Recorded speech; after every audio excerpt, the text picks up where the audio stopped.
What does this article mean? This article is basically saying when party A and party B come together to form a contract, it is a third party who determines the performance of the contract. Now, this performance is only enforceable when party C tells both party A and party B the details, and this performance has to be defined as just. Now, in order for us to determine whether it is just or not, we have to look at the facts and circumstances of the situation. So as mentioned in the previous article 1309, the performance is only obligatory or enforceable when it is just. Now, when cases like this happen, it is the court who determines whether or not it is just based on the facts and circumstances of the situation between the two contracting parties. Now, they also look at the third party. They look at whether or not the third party acted in bad faith or made a mistake, and if the third party did, then the performance is no longer obligatory or enforceable. First of all, let's first quickly define what are real rights.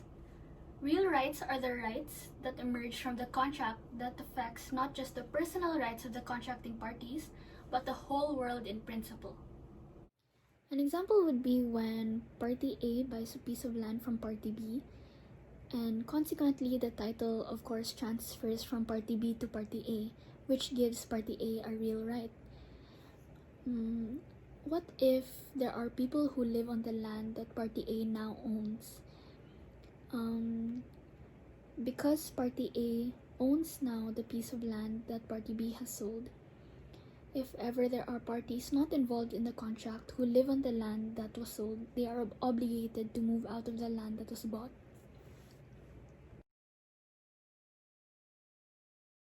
If ever the creditor has gone into a contract in which the debtor intends to commit fraud to escape the real terms of a contract, he has the ability to go to court to ask for the rescission or cancellation of the contract.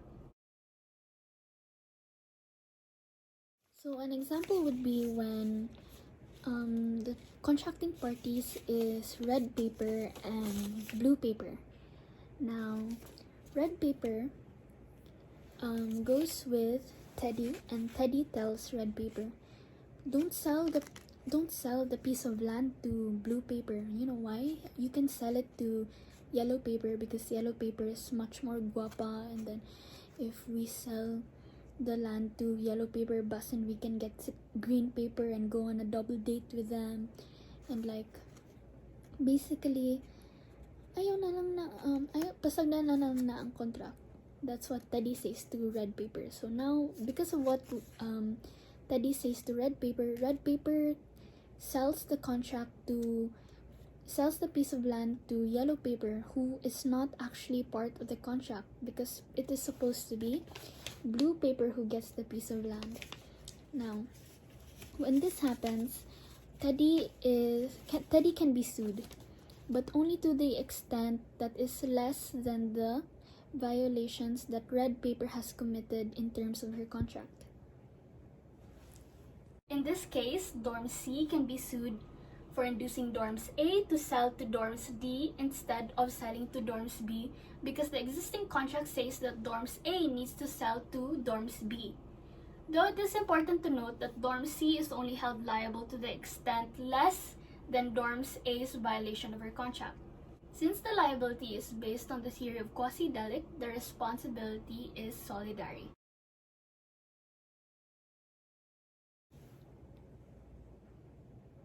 Full breed ka ning dog, no? Or di man. Pero ningon man red paper na full breed ni. Paliton ra gyapon ako ay. Naani? A perfect example to go together with Article 1333. If ever the dog Dorms B is selling to Dorms A is really not a full breed dog which was agreed upon, Dorms B can no longer be held liable because Dorms A already had doubts even before buying the dog.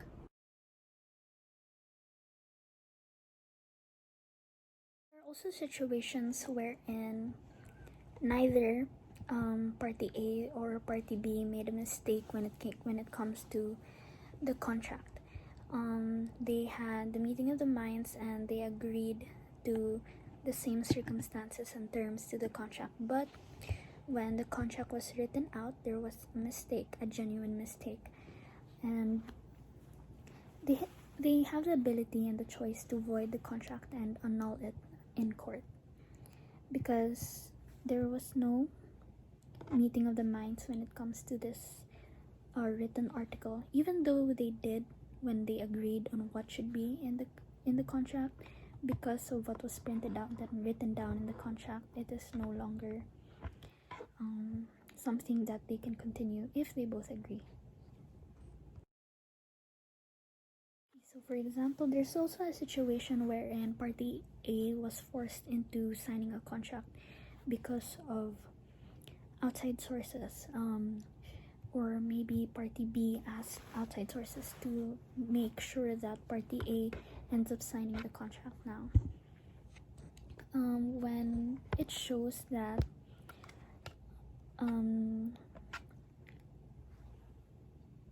violence or intimidation was used, then the contract may be annulled. Though intimidation is circumstantial, what if the third person in this case is actually a 10-year-old who was jokingly threatening the contracting party to sign a contract? This contract is not voidable. So if blue paper enters a contract because of the things red paper has said to him, and in the end we find out that the things that red paper said to blue paper is actually false, blue paper has the ability to annul the contract in court, because what red paper basically committed was fraud, and what the court looks at is the circumstances of the situation that was given.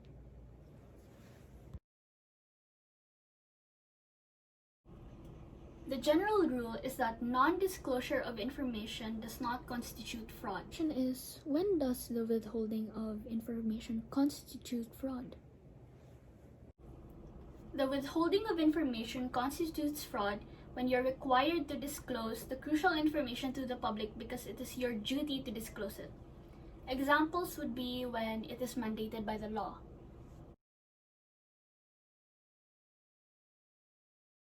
So let's first try to put things into perspective. So, lesion, insufficient price of the thing sold. The general rule is that lesion or inadequacy of cost is not enough to invalidate a contract, because people are allowed to sell things for much cheaper than what is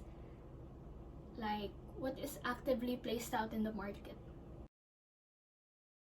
Lesion will only invalidate a contract if there is either fraud, mistake, or undue influence involved, or that is specified by the law. It is a matter of consent and depends on the situation, so it has to be proved that there is a defect of consent and there are elements in the contract that are lacking in order for the contract to be void. There are some instances when a contract is required by law to be proved in a certain form or way in order for it to be valid. A written document or an authorized document is an example for what may be required in order for the contract to be legally enforceable. As said as an example in Article 1356, a written document would be needed in order for the contract to be legally enforceable. If one of the contracting parties tries to donate a piece of land as a form of entering a contract, it is unacceptable because this article states that it should be in written form. Though exchange of land is typically valid for a form of entering a contract, this is just not the case for this article.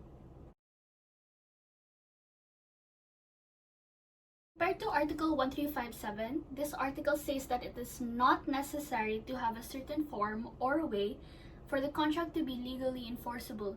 So to mention the example used in Article 1357, it is possible to exchange a piece of land in order for the contract to be void.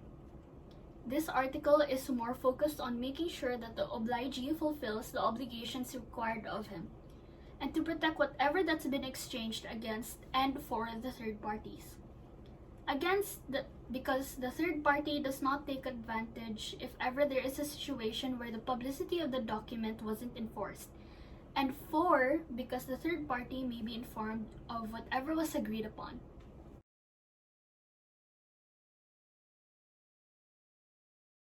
Let's first identify what reformation is as simple as possible.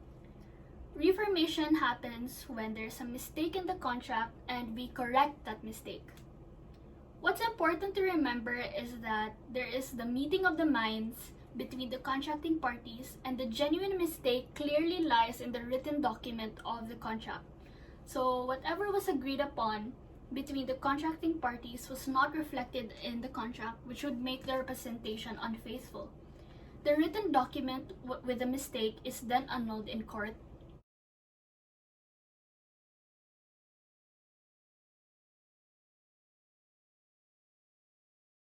First, let's define what a ward is. A ward is a person under guardianship by reason of some incapacity, and I would say that the guardian is basically like the ward's representative temporarily until the ward remains incapable of doing what the contracting party would usually be able to do. The power of the guardian, though, it's important to note that they are limited to mere acts of administrating the ward and not more and equal to the powers of the ward.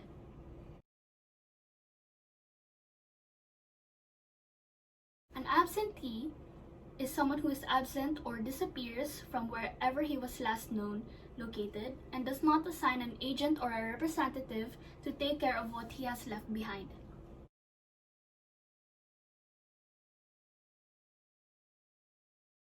In order for this contract to be considered a rescissible contract, there are 3 requisites that must be present. To sum it up, the existing credit of the creditor prior to the contract is no longer recoverable due to the fraud committed by the debtor, which may either be presumed or proved.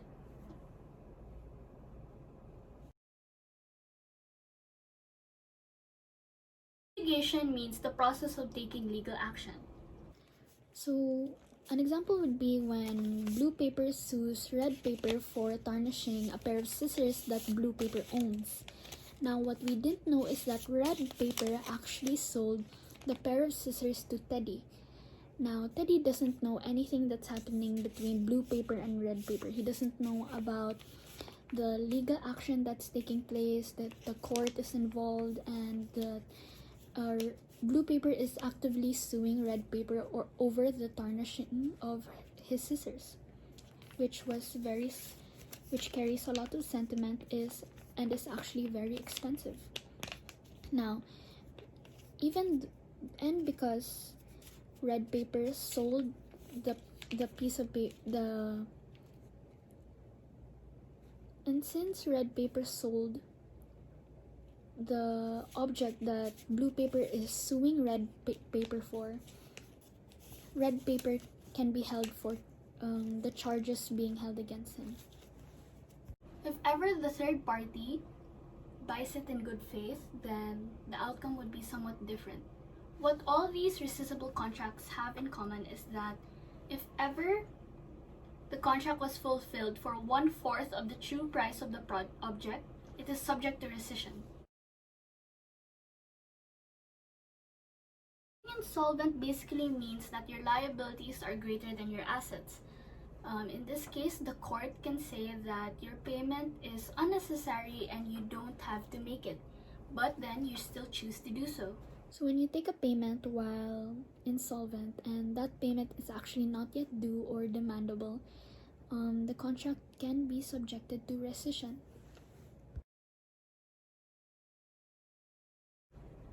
When the damages being suffered by the party can't be fixed by no other means except rescission. So the ground for rescission in this case is damage. Though it is important to note that rescission is not a principal remedy. All the other legal means have to be considered first before arriving to the conclusion that rescission is the only way to recover from the damages caused. Continuing on my explanation in the last article, it is also important to take down note if the contract that you're suffering damages from is divisible. If ever it is divisible, it would be best to only rescind the part that's been damaged, or like the part you are suffering damages from. If ever the contract is indivisible, then you have to rescind the entire contract.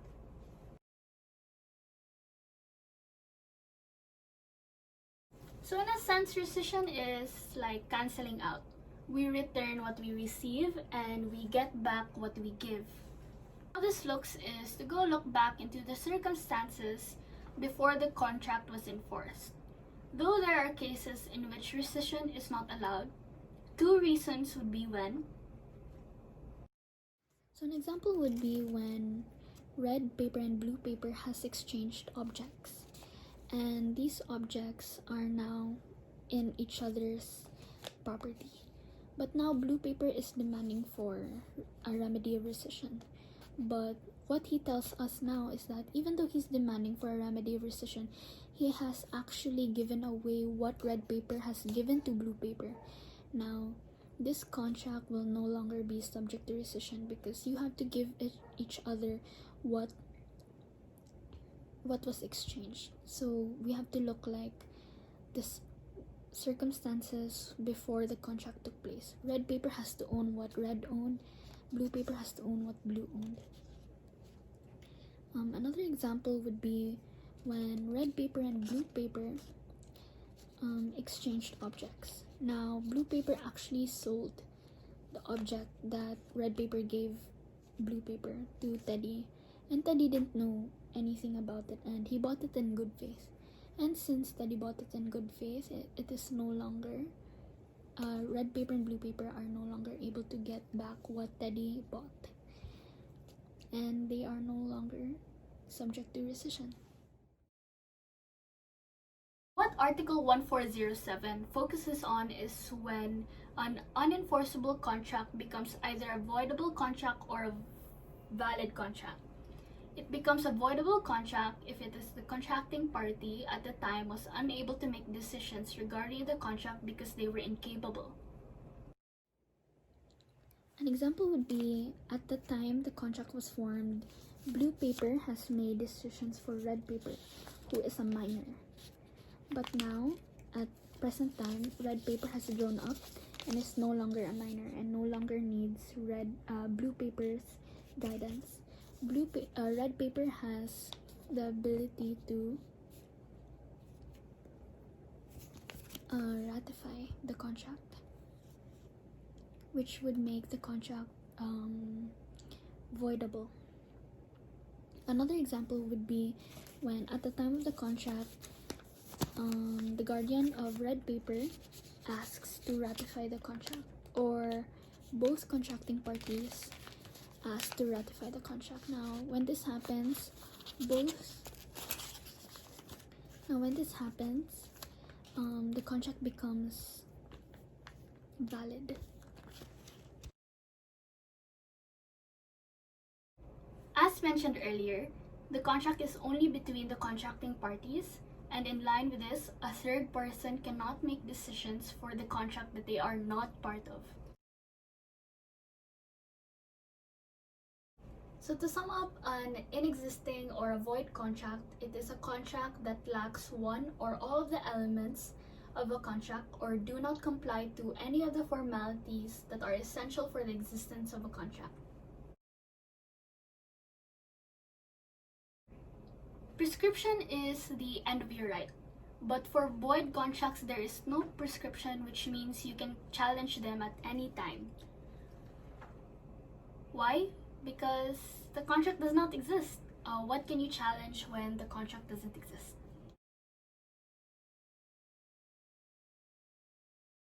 So how can we define a pari delicto as simple as possible?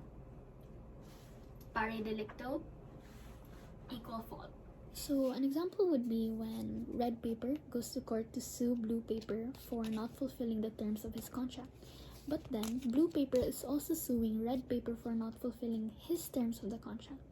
Now, when this happens, the court of law may see and prosecute both blue paper and red paper for failing to keep up with the terms of the contract, and they will be charged for criminal offense. Though there are also cases wherein red paper goes to court and to sue blue paper for not fulfilling his duties, but blue paper doesn't sue red paper because red paper is fulfilling his duties. When this happens, since red paper is fulfilling his terms of the contract, the court can say that red paper is no longer bound to comply with the requirements or the promise.